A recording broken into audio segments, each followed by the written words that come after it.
দুঃখের আধার রাত্রি বারে বারে এসেছে আমার দ্বারে।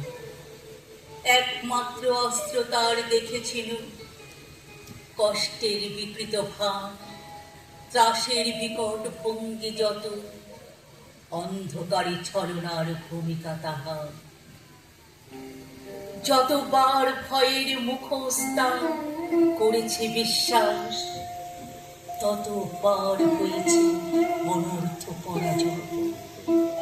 এই হার জিত খেলা জীবনের মিথ্যায় গুহ, শিশুকাল হতে বিজড়িত পদে পদে এই বিভীষিকা।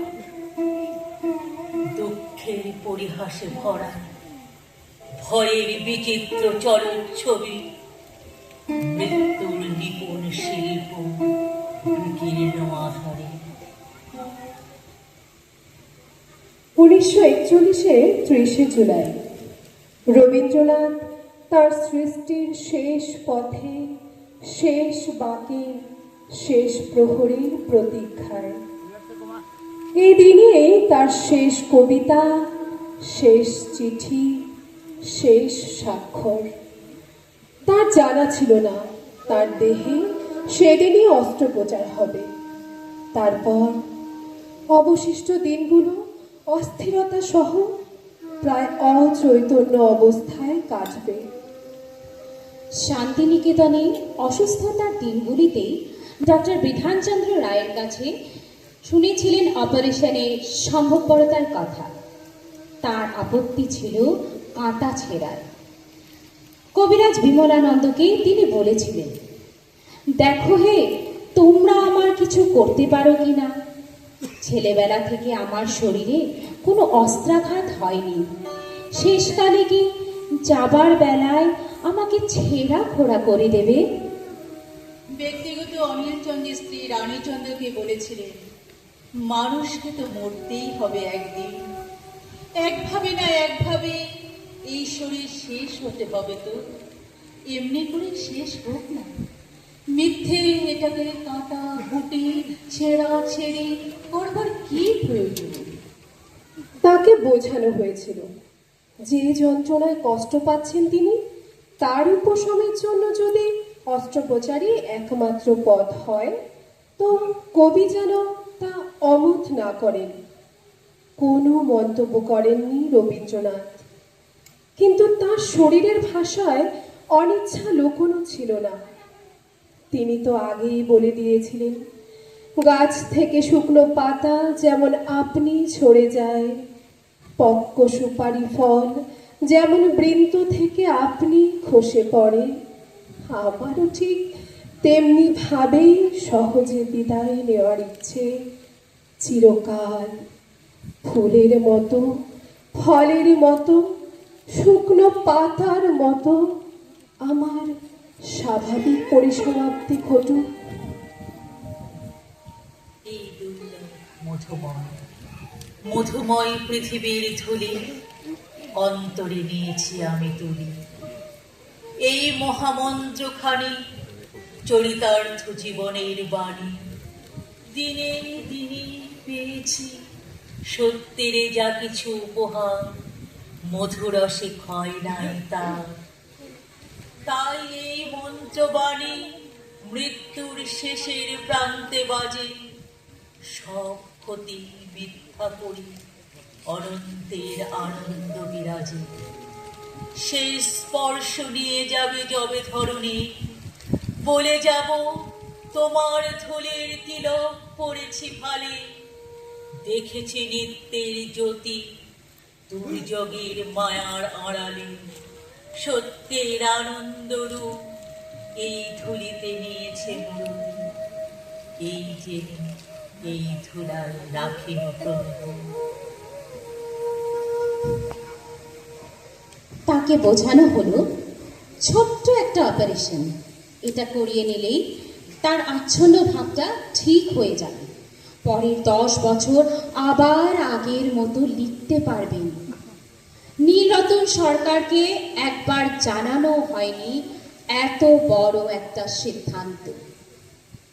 নীলরতন সরকার ছিলেন তার ব্যক্তিগত চিকিৎসক। তিনি এই অপারেশনের পক্ষে ছিলেন না, কিন্তু ডাক্তার সরকার তখন স্ত্রী বিয়োগের পরে গিরিডিতে কিছুদিন নিরিবিলিতে মানসিক শান্তির খোঁজে গিয়েছিলেন। তার অনুপস্থিতিতে তার পরামর্শ না নিয়ে আর এক বিখ্যাত চিকিৎসক ডক্টর বিধানচন্দ্র রায় শান্তিনিকেতনে গিয়ে অপারেশন করিয়ে নেওয়ার কথা কবিকে জানিয়ে আসেন। আজই সেই 30শে জুলাই 1941, প্রসন্ন সকাল, কিন্তু কবির চোখে মুখে প্রফুল্লতার কোনো চিহ্ন মাত্র নেই। যন্ত্রণা ও অস্থিরতায় তার মুখ রোগ পান্ড। আজই অপারেশন, কিন্তু তখনও পর্যন্ত তিনি জানেন না, কেউ তাকে জানায়ও না।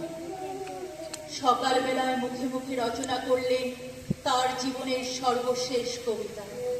অমোঘ আত্মদর্শনের অনুরণিত প্রতিটি শব্দ লিখে রেখেছেন রানীচন্দ্র।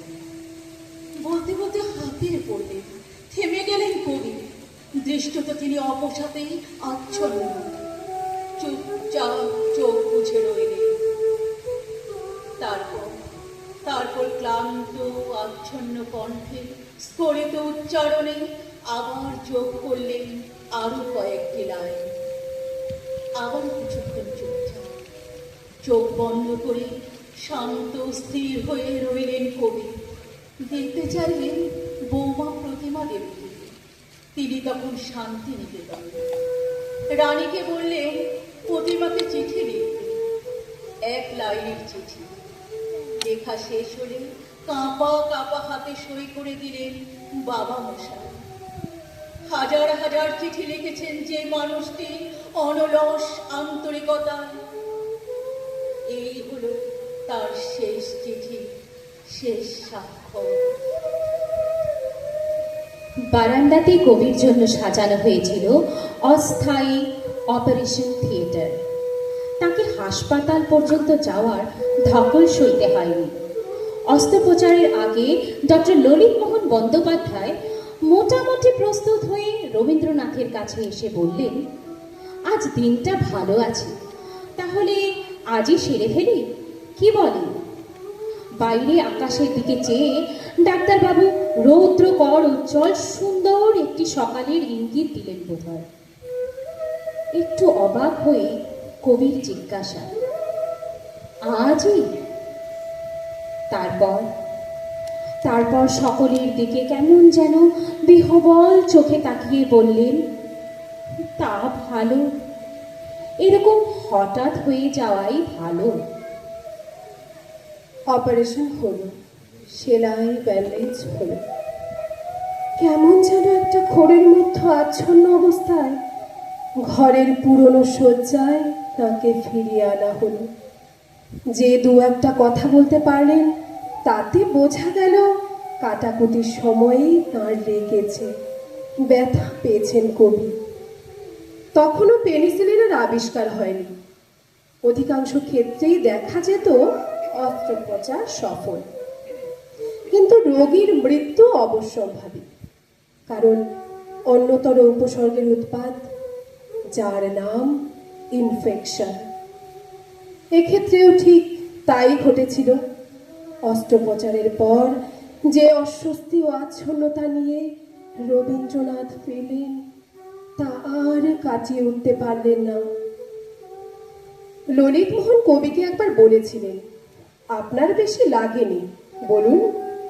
কবির উত্তর ছিল, আমাকে দিয়ে মিথ্যে কথাটা কেন বলাতে চাইছো?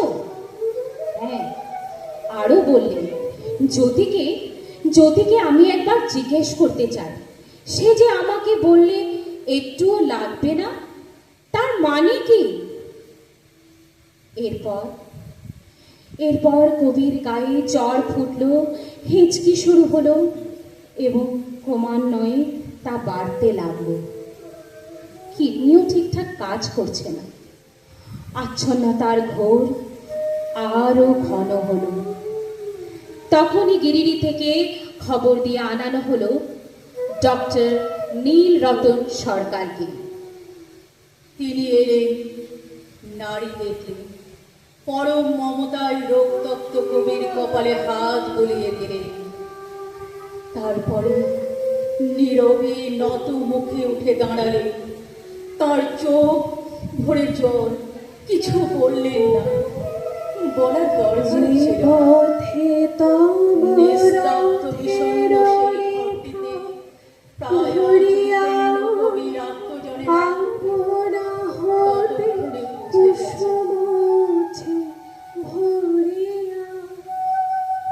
চন্দ্র ছুটে সূর্য ছুটে সে পথ তলে পরিব লুটে। সবার পানে রহিব শুধু চাহিরে, আর তো গতি নাহি রে মন নাহি রে। আজ সেই 22শে শ্রাবণ, দুপুর ঠিক 12:10 তিনি আমাদের ছেড়ে চলে গেলেন। আর রেখে গেলেন অসংখ্য মণিমুক্ত, যা আজ হতে 100 বর্ষ পরেও অম্লান থাকবে, অম্লান থাকবে। তোমার সৃষ্টির পথ রেখেছ আকীর্ণ করি, বিচিত্র ছলনা চালে হে ছলনাময়ী। মিথ্যা বিশ্বাসের ফাঁদ পেতেছ নিপুণ হাতে সরল জীবনে। এই প্রবঞ্চনা দিয়ে মহত্তরে করেছ চিহ্নিত, তার তরে রাখনি গোপন রাত্রি। তোমার জ্যোতিষ্ক তারে যে পথ দেখায়, সে যে তার অন্তরের পথ, সে যে চির স্বচ্ছ। সহজ বিশ্বাসে সে যে করে তারে চির সঞ্চল। বাহিরে কুটিল হোক, অন্তরে সেরিজ, এই নিয়ে তাহার গৌরব। লোকে তারে বলে বিড়ম্বিত, সত্যের সে পায় আপন নারকে ধৌত অন্তরে অন্তরে। কিছুতে পারে না তার প্রবঞ্চিতে, সেই পুরস্কার নিয়ে যায় সে যে আপন ভাণ্ডারে। অনায়াসে যে পেরেছে ছলনা সহিতে, সে পায় তোমার হাতে শান্তির অক্ষয় অধিকার। শান্তির অক্ষয় অধিকার। শান্তির অক্ষয় অধিকার। ধন্যবাদ।